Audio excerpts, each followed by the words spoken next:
हरिओम. योगदास श्री जयगणेश जोशी लिखित श्रीकृष्ण. कौरवांकडे विराट दूत रवाना. पांडवांनी 12 वर्ष वनवास पूर्ण केला. तसेच ते 1 वर्ष विराटाकडे गुप्तपणे अज्ञातवासात राहिले. जसे अज्ञातवासाचे 1 वर्ष पूर्ण झाले तसे ते विराटाच्या सभेत आपले सत्य स्वरूप दर्शवित हजर झाले. विराटाला जेव्हा अर्जुनाने सर्वांची सत्य ओळख करून दिली त्यावेळी विराटाला लज्जा उत्पन्न झाली. त्याने अतिविनम्रपणे युधिष्ठिराला म्हटले की आपण सर्वजण आमची 1 वर्ष सेवा करत होतात त्यावेळी आमच्याकडून आपला काही उपमर्द झाला असेल तर आपण आम्हाला क्षमा करावी. युधिष्ठिराने त्यांना तेथे अज्ञातवासात मोठ्या आनंदाने राहायला मिळाले याबद्दल विराटाचे आभार मानले. त्यावर विराटाने अशी इच्छा व्यक्त केली की आता हे जे संबंध निर्माण झाले आहे ते संबंध कायम राहावेत, म्हणून अर्जुनाने त्याची कन्या उत्तरा हिचा भार्या म्हणून स्वीकार करावा. यावर अर्जुनाने विराटाला सांगितले की तो स्वतः अंतपुरात 1 वर्ष राहिला आहे.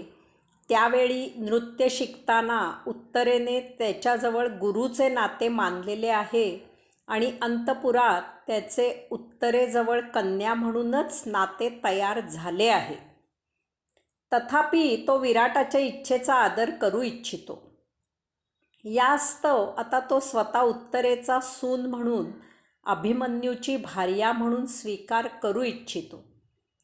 यासाठी सर्वांकडून मोठ्या आनंदाने संमती मिळाली आणि लगेचच अभिमन्यू आणि उत्तरा यांच्या विवाहाची तयारी सुरू झाली. सर्वप्रथम द्वारकेला श्रीकृष्णाकडे खास दूत पाठविला गेला. अन्य राजांना विवाहाचे निमंत्रण पाठवले गेले. सुभद्रा, अभिमन्यू आणि परिवारासह श्रीकृष्ण विराट नगरीत उपस्थित झाला.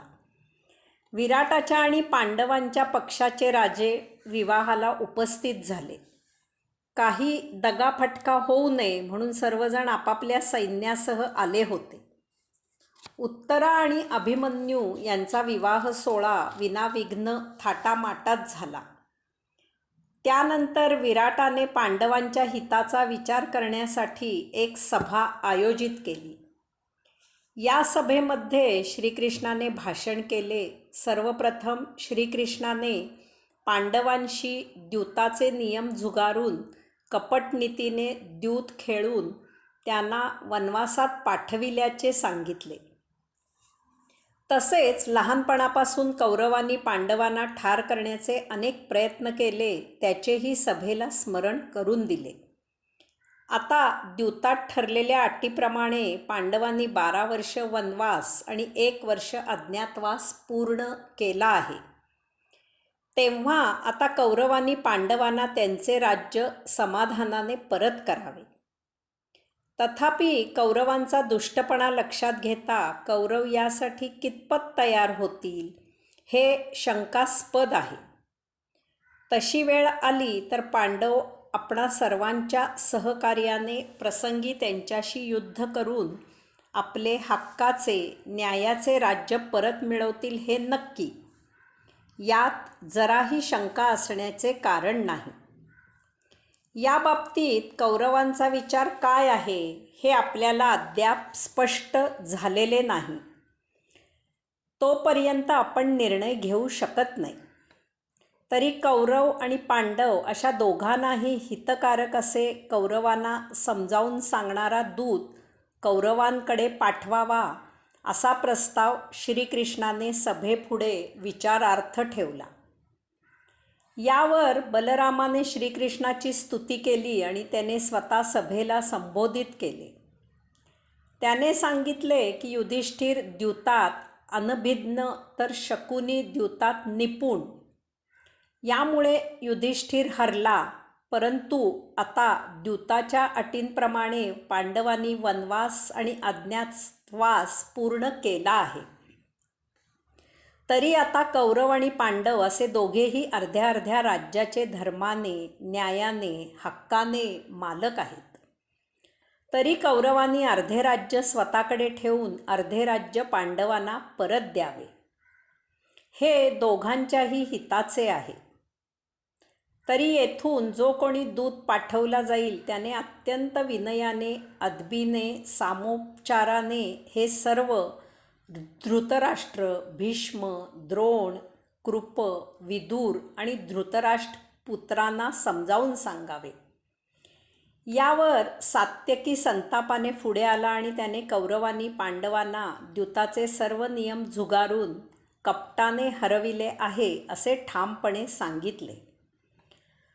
कौरवांचा स्वभाव पाहता ते पांडवांना राज्य परत करतील असे मुळीच वाटत नाही.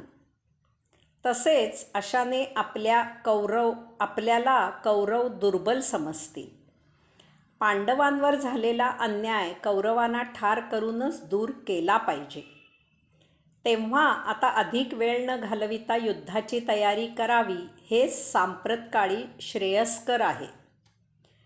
द्रुपदाने सात्यकीला दुजोरा दिला आणि आता त्वरित देशोदेशीच्या राजांकडे दूत पाठवून त्यांना युद्धात मदत करण्याची विनंती करावी असे सांगितले. कारण जो आधी मदत मागतो त्याला राजे होकार देतात असा नियम आहे. तरी आता वेळ घालवू नये. याचबरोबर द्रुपद पुढे म्हणाला की त्याचा पुरोहित चतुर आहे, त्याला धृतराष्ट्राला समजाविण्यासाठी पाठवावा. यावर श्रीकृष्णाने सभेला पुन्हा संबोधित केले. त्याने दूत पाठविण्याला संमती दिली. त्याने द्रुपदाला सांगितले की राजा धृतराष्ट्र आपला मान राखतो, तसेच भीष्म, द्रोण आपल्याशी स्नेह ठेवू नयेत. तरी आपण योग्य तो निरोप आपल्या पुरोहिताबरोबर पाठवावा. याचबरोबर राजांकडे मदतीसाठी दूत रवाना करावेत. आम्ही विवाह सोहळ्यासाठी आलो होतो, आता आम्ही द्वारकेला परत जातो. आपण पुरोहिताबरोबर जो निरोप धृतराष्ट्राला पाठवाल तो आम्हाला मान्य असेल. असे सांगून श्रीकृष्ण आणि बलराम आपल्या परिवारासह द्वारकेला परत गेले. मदतीचा निरोप मिळताच देशोदेशीच्या राजांनी मोठ्या आनंदाने आपापल्या सैन्यासह पांडवांच्या मदतीकरिता येथे जमायला सुरुवात केली. ही बातमी समजताच कौरवांनीही दूत पाठवून मदतीची याचना केली. त्यांच्याकडेही राजे सैन्यासह दाखल होऊ लागले. याचबरोबर द्रुपदाने आपल्या पुरोहिताला सर्व काही समजावून देऊन कौरवांकडे सलोख्याची बोलणी करण्यासाठी रवाना केले. हरिओम.